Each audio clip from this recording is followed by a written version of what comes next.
Здравейте, момчета!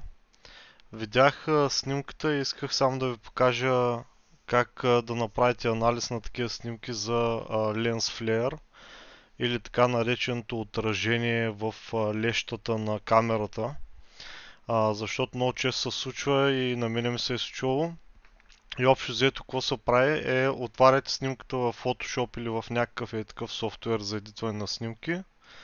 Разделяте идеално снимката от центъра вертикално и хоризонтално и правите един кръг там, където се смята, че е ленс флеер, да проверите дали е ленс флеер. И начинът, по който се проверява, е завъртате идеално на 180 градуса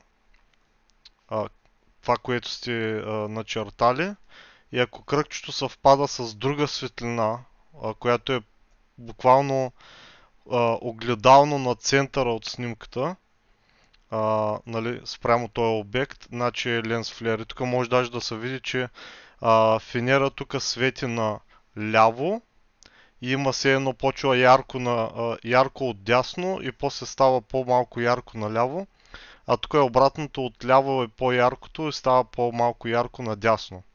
Общо взето това е отражението вътре в лещите. Така може да се провери и много лесно се прави, исках само да ви покажа.